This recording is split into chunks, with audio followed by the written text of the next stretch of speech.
I'm here at Central Texas Gun Works. I'm going to meet up with Mike Cargill, and he is going to teach me about gun safety, gun selection, and how to properly shoot a gun. This is the first step to true female empowerment and uber feminism. Well, my name is Michael Cargill, and I want to welcome you to Central Texas Gun Works. We do beginning handgun classes here, concealed handgun classes, level 3 and level 4 private security classes. And we're also a full-fledged gun store. So we actually can sell you NFA firearms. We can sell you an automatic rifle. We can also sell you a suppressor. We're actually the closest manufacturer because we're a manufacturer to the Texas State Capitol. So I'd like to welcome you to Central Texas Gun Works. So Jason, there are a lot of women out there that have absolutely no idea how to handle a gun or how to even choose the proper gun. I know for myself, I'm very klutzy, so that's the thing that frightens me, is I want something that feels comfortable in my hand, that I can have at home or on my person, and it'll be easy to control and won't be intimidating. I can put any kind of firearm in your hand. If you're not comfortable with it, it's going to be worthless to you. It's going to be more of a hazard than anything. Are you going to be more likely to carry it, say, like in your purse? Or would you actually have it on your person, like an inside the waistband or a normal holster? For a purse carry, I would recommend a revolver.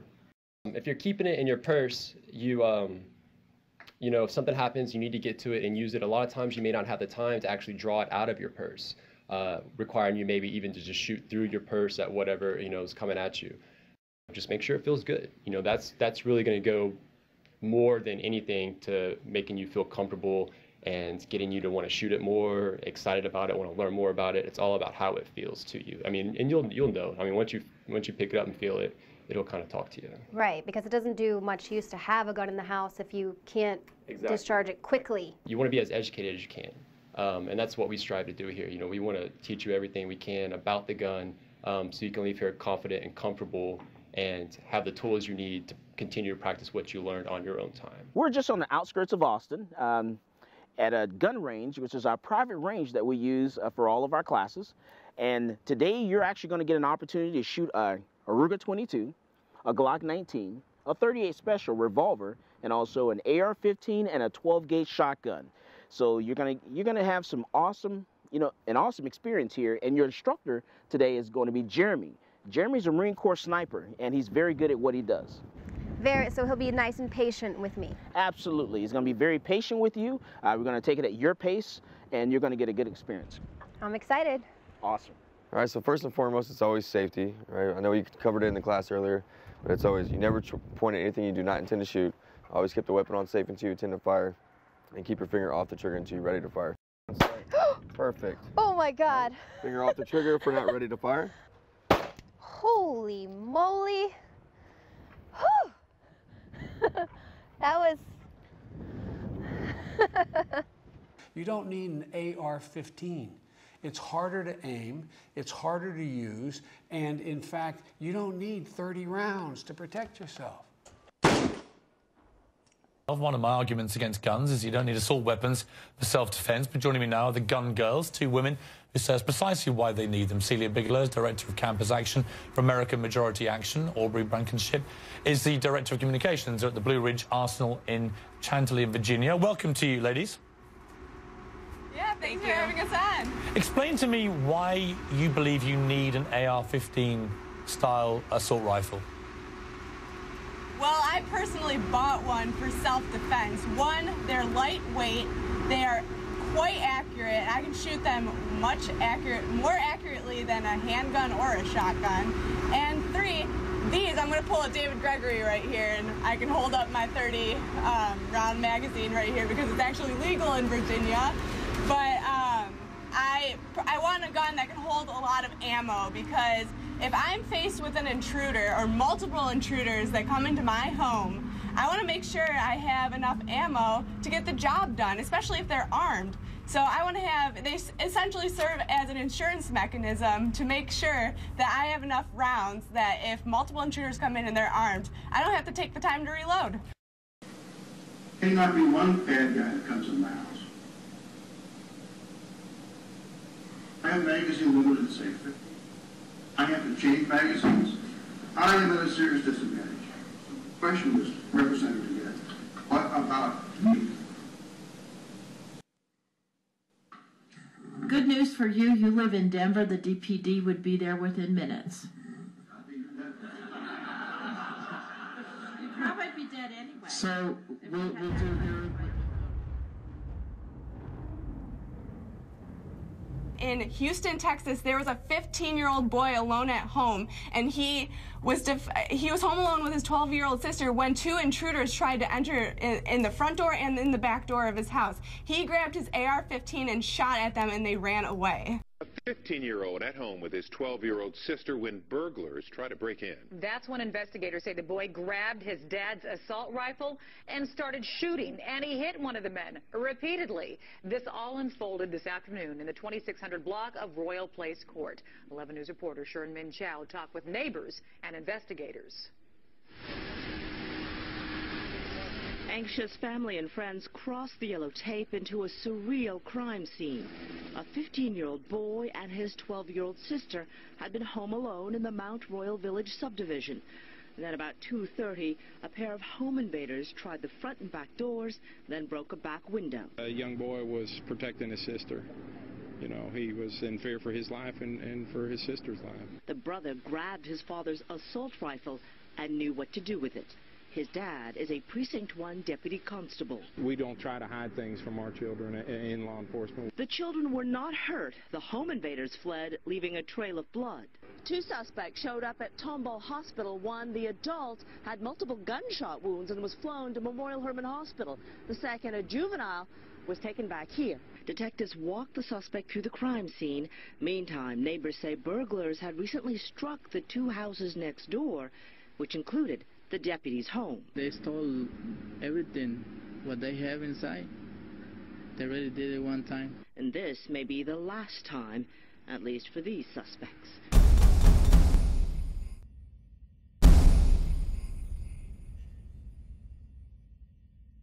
A brave mom takes aim to protect her family from home invaders busting down the door.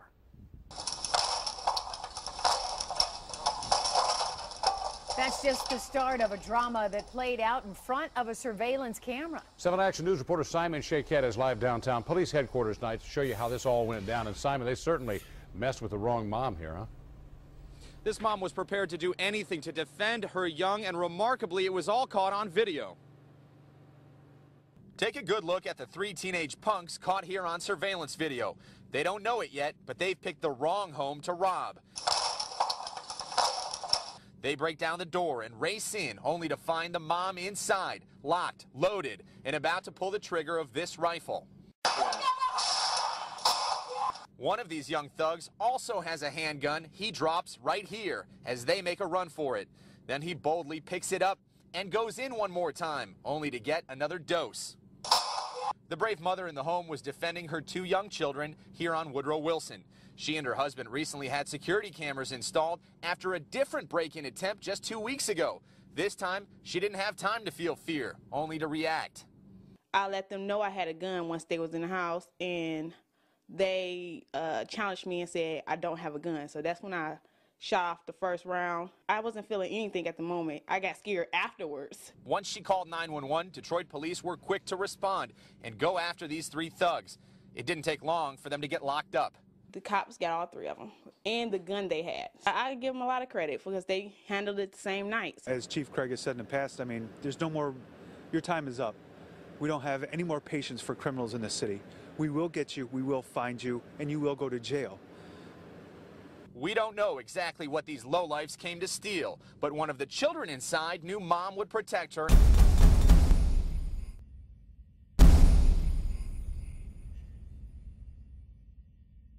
There's a charming image of you with clutching your gun there. My SIG. Right. Now, here's the thing that I find interesting about you. So your view of guns apparently changed in this pivotal moment in your life when you had a home invasion. Tell me what happened. Well, I've always been pro-Second Amendment. I'm a conservative, so I've always been pro-Second Amendment in theory.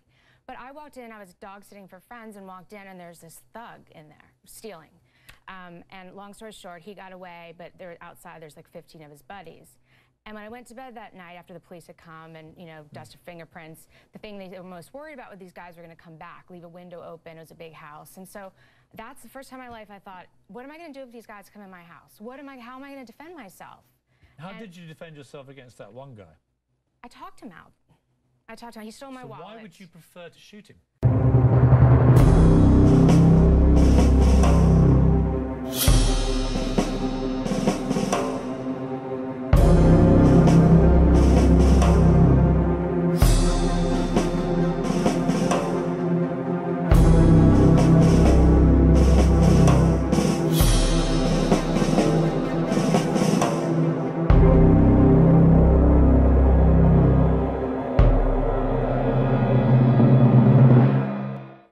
wouldn't prefer to shoot him. I would never prefer to shoot someone. I hope I never have to. But if 15 guys on drug coming back into the house, God knows if they're going to rape or kill me. Right, but only one actually came in, and you actually fended him off with a camera. And I followed him down the street. You were armed with a camera. I got really blessed and lucky.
Well, obviously there's a bias in the liberal media against showing these kinds of stories. They don't believe is every they're paper in America liberal media? Not my paper, Washington Times. I publish stories all the time of positive gun ownership when people use guns to stop crimes. And I would hope, God willing, if it ever happens to me, that's what will happen, is they will leave because they see a gun, they see that I'm armed, they see that I will use it, they will leave or they will surrender.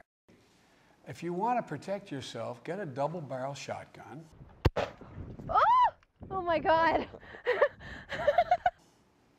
Have the shells, a 12-gauge shotgun, and I promise you, as I told my wife, we live in an area that's wooded and somewhat secluded. I said, Jill, if there's ever a problem, just walk out on the balcony here or walk out, put that double-barrel shotgun and fire 2 blasts outside the house. Shotgun. I know how to shoot it. In a zombie-type situation, I know that I can protect myself.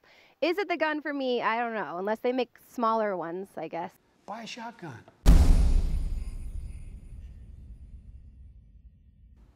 Buy a shotgun. You don't need any lecture. You just have to look and see what happens to the women following Biden's advice or the women that follow somebody who knows something about guns advice. What do you make of him saying, walk out and fire it in the air? In most cities, that's a reckless discharge. You're going to go to jail. I mean, he's giving people felony advice. Somebody already did that, and he has been charged. And the problem is what goes up has to come down. And so if you're just firing to follow Uncle Joe's advice, you may put a load of buckshot right into the pool party. I love American freedom, baby.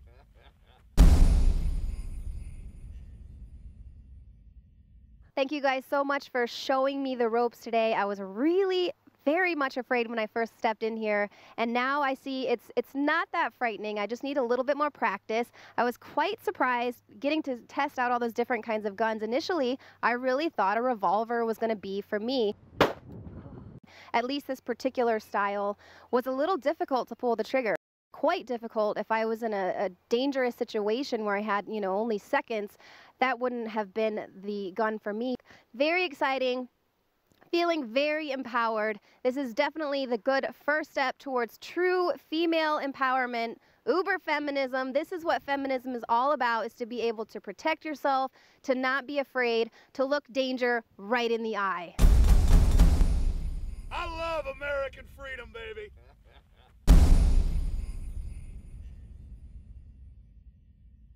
This man, very vicious, very violent home invasions, tying up 4 unarmed males, raping 4 women in this apartment complex. This is unbelievably vicious. One man, armed with a gun, tied up a room full of males and committed horrific acts of violence against the women? With 5 phones, probably, at least easy access. Nobody could call 911. You know, that's the speed of a home invasion. The best way to do it. If you're wearing clothes, you should be wearing a gun. That's if you're a responsible citizen, if you're a responsible person, if you're wearing clothes, wear a gun. Yeah, it's like I don't see how it happened unless he got them to tie each other up, because I got to tell you, if a guy gets within, That's right, arm's range of me, I'm going for it, man. There's nobody going to tie me up. Got to figure at that point you're dead. And what really struck me was that, I heard it was college women, and I'm thinking, well, maybe it's a dorm, maybe it's on campus, maybe it's a gun-free zone. It's an off-campus apartment complex. This is Florida, and in Florida, you can have a gun. He then left that apartment, went to another, committed another violent home invasion, and attempted rape. The woman began to pray, and he left her alone. Went to another complex, broke in there. Again, he was moving throughout this particular area when a deputy heard a shot fired at one of the apartments, found the vehicle, gave chase. Next thing you know, a chase ensues throughout the streets of Tampa, Florida, if you're familiar with the area. On Route 301, they pulled a pit maneuver, very dangerous maneuver on a crowded road. Nobody else was hurt. The 2 vehicles, the police vehicle and the suspect's vehicle, came face to face on the side of the road, and the bullets began to fly in a shootout that lasted well over a minute, as 2 officers in one of the vehicles placed one of their riot shields up over the windshield and began firing. They killed this scumbag. David, isn't it funny how a gun stops a bad guy with a gun? That's what it seems to take all the time. And, it's like, Mark, I go back to any school shooter. I go back to Richard Speck and the Chicago nurses. You get one person with a gun, and everybody else is helpless if they want to do harm to them, and it takes another person with a gun to stop the animal. And it doesn't matter that person is wearing a uniform. I can't imagine what these guys were thinking in the complex now after the fact, after this vicious crime. Shoulda, coulda, woulda. This does happen in your neighborhood. This does happen where you live. This was right off the USF campus, University of South Florida campus. And the people, Mark, were very lucky, because I've read of other instances where people have been tied up and women have been raped, and the victims have then been killed afterwards. Absolutely. These people are very, very fortunate to be alive. There's no question about it. The police have made those comments themselves. The Tampa PD and the Hillsborough County Sheriff's Deputy did their jobs and ended the existence of this scumbag.